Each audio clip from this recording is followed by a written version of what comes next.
우리는 그리스도 예수 안에서 살아가는 사람들입니다. 우리는 아침에 눈을 뜨면 하나님 앞에 잠시 10초라도 묵상합니다. 오늘 새날을 주셔서 감사드립니다. 하나님의 은혜 가운데 살아가게 해주셔서 감사합니다. 여러분들 나름대로 묵상 시간마다 하나님 앞에 이렇게 고백하는 것이 있을 거예요. 저도 아침이 되어지면 고백을 합니다. 항상 첫 고백은 이거예요. 하나님, 당신이 나의 주인이 되셔서 감사합니다. 당신이 나의 주인이라는 이 고백 속에는 몇 가지 의미가 내포됩니다. 주인은 나보다 더 크신 분이에요. 주인은 나보다 더 능력이 많으신 분이에요. 주인은 나보다 더 지혜로우신 분이에요. 주인은 나보다 더 오래 존재해야 돼요. 그리고 주인은 나를 책임지셔야 됩니다. 그리고 또 한 가지 주인은 변덕이 없어야 돼요. 변덕이 있으면 종이 그 주인에게 맞추기가 얼마나 힘들까. 그래서 신실한 종은 자기 마음에 드는 말씀을 찾는 것이 아니고 자기에게 말씀하시는 그 하나님이 나를 책임져 주실 것을 믿고 하나님을 따라갑니다. 여러분 오늘 예를 들어서 우리 앞에 두 개의 빵이 있습니다. 한 개는 길가의 소똥처럼 이렇게 퍼질러져요. 그런데 그 빵은 시식을 해보니까 짜고 맵고 마른 금빵 같아요. 그런데 이쪽에 있는 빵은 보기에도 너무 이뻐요. 구수한 빵 냄새가 올라옵니다. 먹어보니까 너무 달콤합니다. 여러분 어떤 것을 선택하시겠습니까? 길가에 소가 똥을 사지를 놓은 것처럼 이 맛없는 이거를 선택하겠습니까? 이쁘고 달콤한 것을 선택하겠습니까? 우리는 이쁘고 달콤하고 구수한 빵을 선택합니다. 그런데 여기에 조건이 하나 있습니다. 이쪽에 있는 소똥처럼 생긴 이 빵은 먹으면 생명이 10년이 연장되고 이쪽에 있는 빵은 먹으면 10년이 단축돼요. 그럼 여러분 우리는 어떤 빵을 선택합니까? 10년. 그렇죠. 10년 연장되는 빵을 선택합니다. 그것은 우리의 의도와는 상관없습니다. 나의 생명을 10년 연장시키고 10년 단축시키는 것은 여기서는 내 의도의 문제가 아니고 내 선택의 문제예요. 그죠? 선택의 문제가 주어집니다. 이스라엘 백성들이 출애굽을 해서 지금 가나안 땅으로 들어가고 있습니다. 꼭 가다 보니까 앞에 홍해가 가로막고 있습니다. 백성들은 얘기합니다. 이 홍해를 건너지 말고 여기서 몰살당하지 말고 애굽으로 돌아갑시다. 출애굽을 하고 나는데 75일 뒤에 신광야에 도달했습니다. 먹을 것이 없습니다. 백성들이 얘기합니다. 저 애굽에는 고기 가마가 있더라. 애굽으로 돌아가자.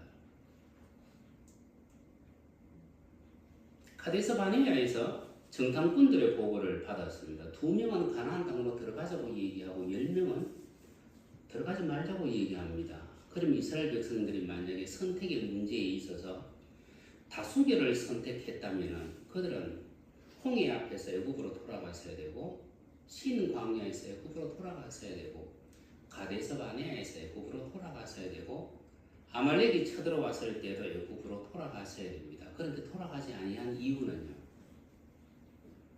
참 주인이신 하나님을 섬기는 모세 한 사람이 있었기 때문에 그들은 계속해서 가나안 땅으로 들어갈 수 있었습니다. 여러분 종은 듣고 싶은 말을 듣는 것이 아니라 들어야 할 말이 무엇인지를 분별할 수 있는 사람입니다. 그래서 하나님은 그 한 사람의 종을 하나님이 신실하게 사용하시더라는 얘기죠. 오늘 시편에서 말합니다. 거짓을 행하는 자는 내 집안에 거주하지 못하며 거짓말하는 자는 내 목전에 서지 못하리라. 여러분 거짓말하는 자는 내 집안에 거주하지 여기서 말하는 여러분 이 집이라는 말 8절에 나오는 땅이라는 말 그리고 여호와의 성이라는 표현 이 모든 것이 우리 자신을 가리킵니다. 거짓말하는 자는 내 안에 거주하지 못하리라. 시편에서는 우리를 하나님의 성소라고 얘기했고 동시에 우리를 하나님의 성이라고 묘사를 하고 있습니다. 사도 바울은 너희가 성령의 전인 줄 알지 못하느냐라고 말씀을 하셨습니다. 그래서 이 집은 우리를 가리킵니다. 우리 안에는 거짓을 행하는 자가 결코 거주하지 못하리라. 하나님, 내가 참되신 하나님을 따라가기를 원합니다. 참되신 하나님을 따라가기 위해서 우리 안에, 내 안에 거짓이 제거되기를 원합니다. 여러분, 내 안에 거짓이 제거되어질 때 우리는 하나님 앞에 신실한 사람이 됩니다. 요한복음 1장 47절에 나다나엘이 주님 앞으로 나오고 있습니다. 나다나엘은 별명이 하나 더 있습니다. 그의 별명은 바돌로메입니다. 바돌로메라는 얘기는 돌로메의 아들이라는 얘기입니다. 돌로메의 아들 나다나엘입니다. 그가 주님 앞으로 나왔을 때 주님 하시는 말씀, 이는 참 이스라엘 사람이라 그 속에 간사한 것이 없도다. 간사함이라는 말을 우리 국어사전에 찾아보면 교활하다, 속임수를 많이 쓴다, 뭐 이런 뜻으로 묘사가 되는데, 이 헬라 원문에서 이 간사함이라는 얘기는 뭐냐면 그 속에 거짓말하는 악이 없다는 얘기예요. 다시 말하면 귀신이 없다는 얘기입니다. 주님이 그 나다나엘을 보면서 이는 참 이스라엘 사람이라 그 속에 간사한 것이 없다라고 말씀하셨을 때는, 그럼 나다나엘 이외의 일반적인 사람들은요, 그 속에 간사함이 있다는 얘기예요. 그럼 그 속에 간사함이 있다는 얘기는 거짓이 있다는 얘기입니다. 거짓을 행하는 자는 내 집에 거주하지 못하리. 내가 지금 하나님을 경외하는 사람인데, 내가 참되신 하나님을 따라가는 사람인데 내 안에 거짓이 있다면 나는 하나님과 충돌할 수밖에 없습니다. 이 나다나엘이 무화과 나무 아래 있을 때에 주님은 그를 보셨다고 말씀하셨는데, 이스라엘에게 있어서 이 무화과 나무의 아래 있다는 얘기는 두 가지 의미를 가집니다. 첫 번째는 내가 하나님의 말씀을 묵상합니다. 두 번째, 하나님이 나를 다스려 주십시오. 여러분들은 무화과 나무 아래는 못 들어가고 무화과 나무 옆에는 계시잖아요. 그러면 하나님, 내가 하나님의 말씀을 묵상하면서 그 말씀대로 살아가기를 원합니다. 내가 하나님의 통치 아래 있기를 원합니다. 하나님, 당신은 나의 참 주인입니다. 여러분, 이 나다나엘이 하나님, 당신은 나의 주인이십니다, 이 고백을 했던 이 나다나엘이, 그 속에 간사한 것이 없던 나다나엘이 인도에 와서 설교를 했습니다. 그리고 아르메니아에서 순교를 했습니다. 순교를 했던 이유는 단순합니다. 바돌로메 나다나엘이 아르메니아에 있는 그 왕족들에게 복음을 전했습니다. 왕족들에게 복음을 전하니까 이 나라가 까딱하면 기독교 국가가 될 상황이 지금 펼쳐집니다. 그러니까 그곳에 있던 이미 다신교를 믿는 제사장들과 정치권에서 이 나다나엘을 가만히 둘 수가 없습니다. 그래서 그의 겁제를 묶였어요. 그리고 차명을 했습니다. 그 상황 속에서도 나다나엘은 하나님, 당신은 나의 주인이십니다 라고 고백했던 것이 나다나엘인데, 이 땅을 살아가는 우리는 우리 앞에 어떤 당면한 문제가 있으면 우리는 쉽게 믿음을 놓쳐버리는 상황이 우리 앞에 펼쳐지기도 합니다. 나는 하나님을 믿는다고 고백했던 많은 사람들이 위기의 순간이 되어지면 점집에 가 있다고 그러네. 사주를 보고 있다고 얘기합니다. 그럼 그 문제가 뭐예요? 위기의 상황 속에서 나의 주인이신 하나님을 내가 배반한 것이 되어져요. 여러분, 열왕기상 22장 6절, 오늘 우리가 읽었던 본문입니다. 이스라엘 왕이 이에 선지자 400인쯤을 모으고 저희에게 이르되 내가 길랏 라못에 가서 사오랴 말이야. 이 이스라엘 왕은 아합입니다. 21장에서도 아합이라는 이름이 언급되고 23장에서도 아합이라는 이름이 언급되는데, 22장 하반절에서도 아합이라는 이름이 언급되는데, 이 본문에서만큼은 이스라엘 왕이라고 나옵니다. 여러분, 이 아합, 하나님 앞에 정말 악을 행했던 사람, 하나님의 선지자들을 죽였던 사람, 그런 그에게 하나님은 엘리야를 보내세요. 엘리야를 보내서 얘기합니다. 경고합니다.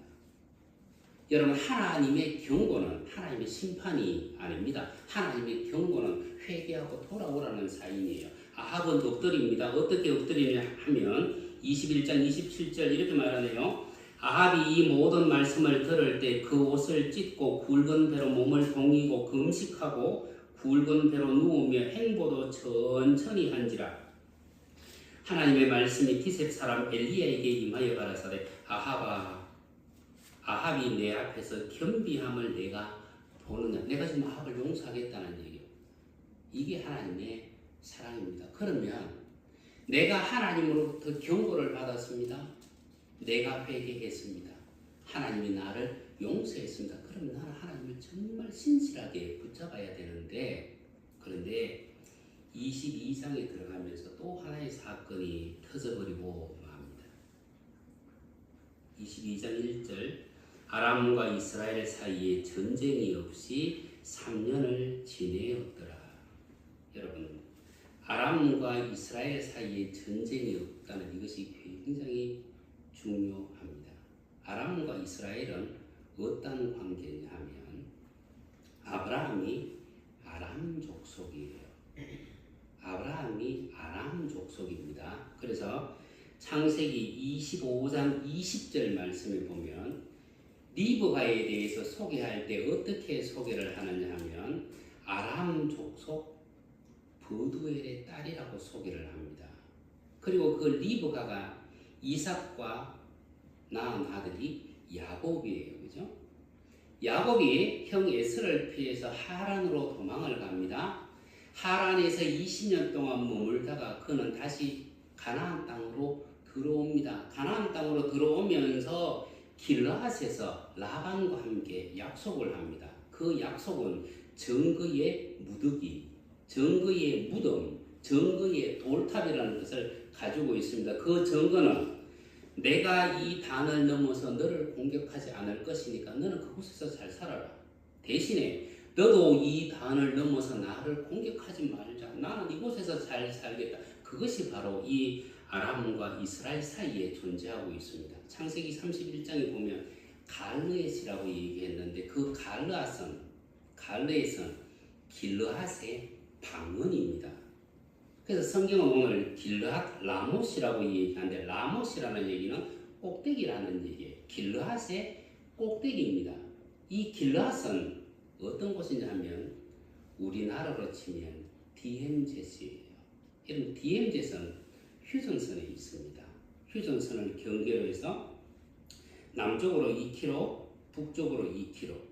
그래서 넓이 4km입니다. 그것은 저 강원도에 있는 통일 전망대에서 저 위쪽으로 4km 정도 위치에 있습니다. 그곳으로부터 쭉 나라를 가로질러서 강화도 위에, 교동도 위에, 대연평도 위에까지 선이 쳐져 있습니다. 그 선을 따라서 양쪽으로 2km씩 4km가 비무장지대예요. 그곳에는 공용화기가 들어갈 수 없습니다. 공용화기는 2사람 이상 사용하는 무기입니다. 박격포도 거기서는 사용할 수 없어요.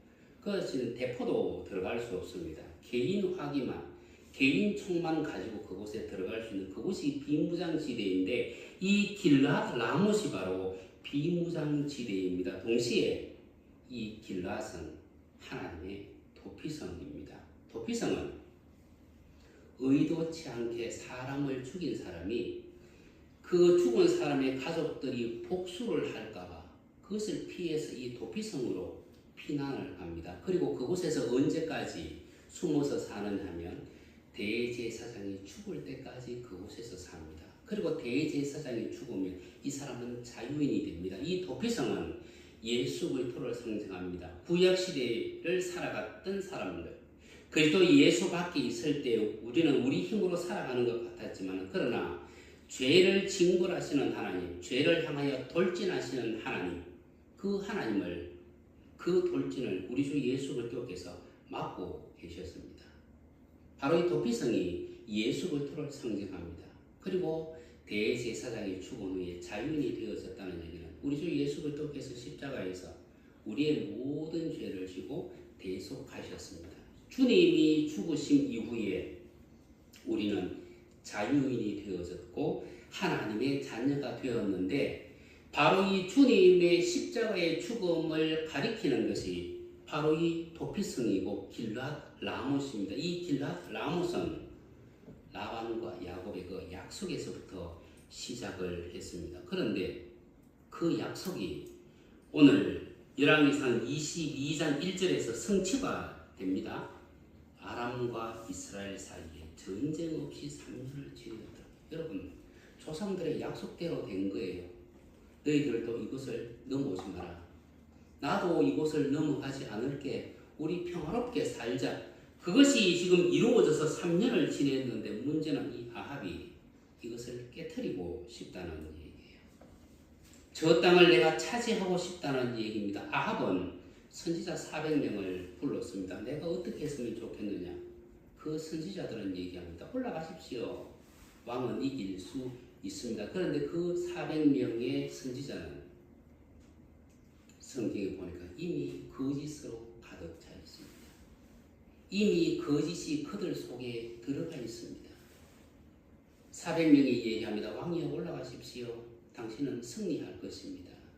그런데 옆에 있던 유대의 왕 여호사밧이 묻습니다. 이들이 하는 말이 참 너무나 달콤합니다.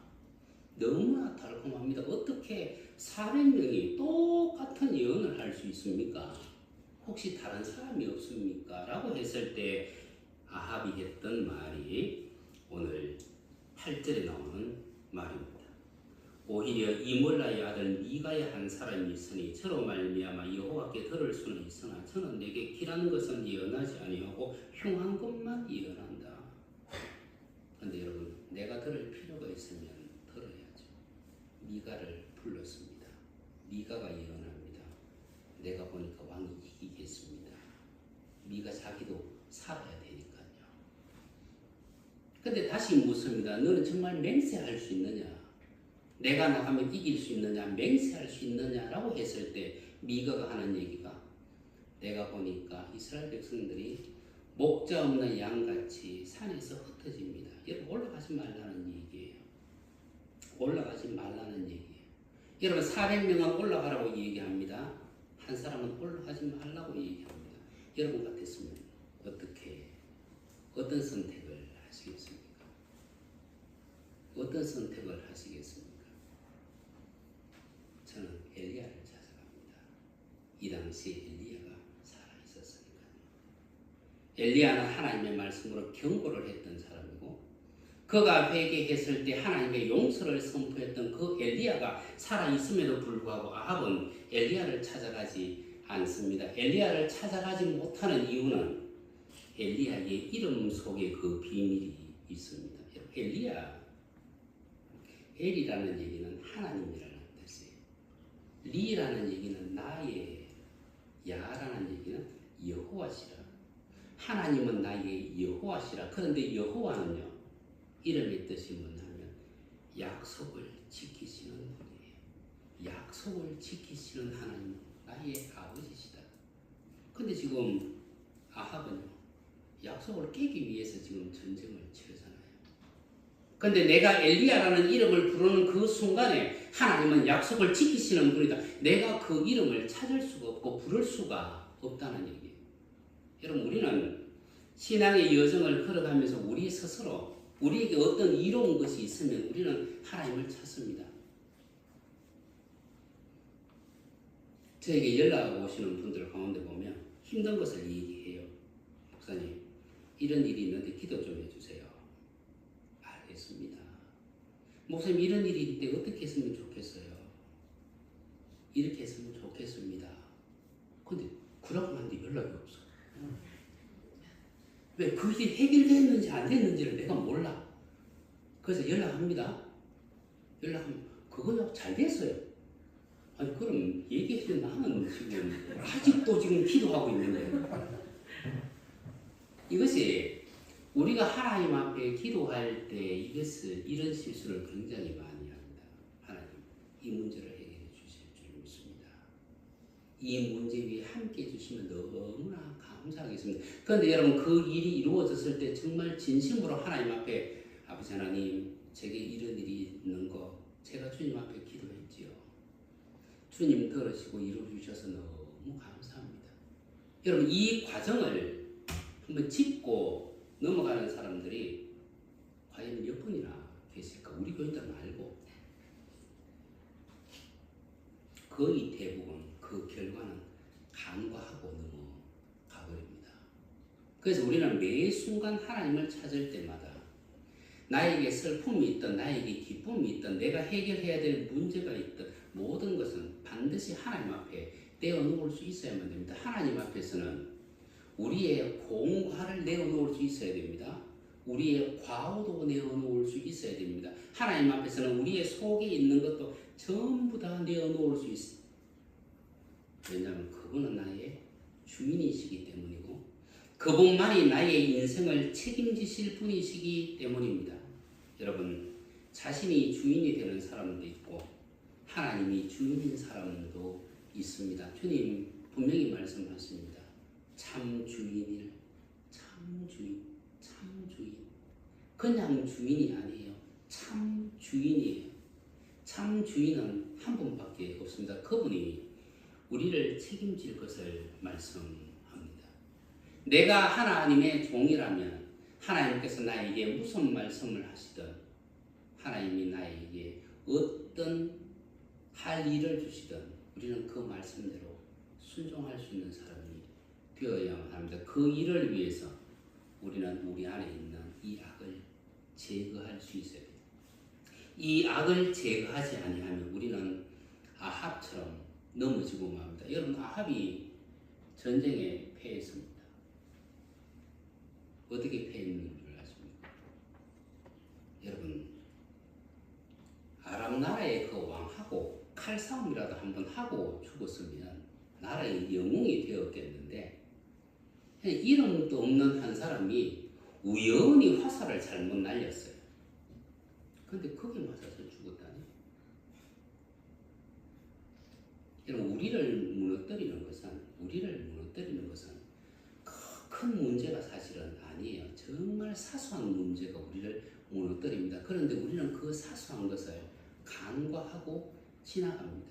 내가 오늘 아침에 일어나서 하나님 앞에 묵상합니다. 하나님 오늘 우리의 삶 가운데 어떤 일이 있습니까? 이런 물어본 사람이 있습니까? 내가 하나님 앞에 기도하면서 하나님 제가 무엇을 기도할까요? 물어본 사람이 과연 우리 교인들 말고 몇 사람이나 있을까?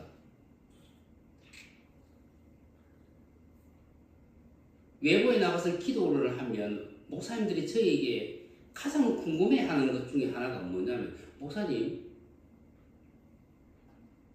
기도를 하시는데 하나님 앞에 무엇을 기도할지 묻는 목사님은 목사님밖에 없으세요. 아니, 제가 무식해서 그런가 봐요. 제가 이렇게 지나가고 맙니다. 그런데 여러분 내가 종이라면 하나님 앞에 무엇을 기도해야 될지조차 물을 수 있어야 우리는 하나님의 의도대로 하나님이 원하는 바로 그 삶을 살아갈 수 있고 내가 하나님을 참 주인으로 인정하게 됩니다. 오늘 함께 예배하는 여러분들의 삶 속에 참 주인이신 하나님이 여러분들에게 나타나시고 여러분들을 이끄시고 여러분들은 주님과 함께 믿음의 여정을 걸어나갈 수 있기를 바라며 하나님 앞에 정말 정결한 자로서 쓰임받을 수 있기를 주님의 이름으로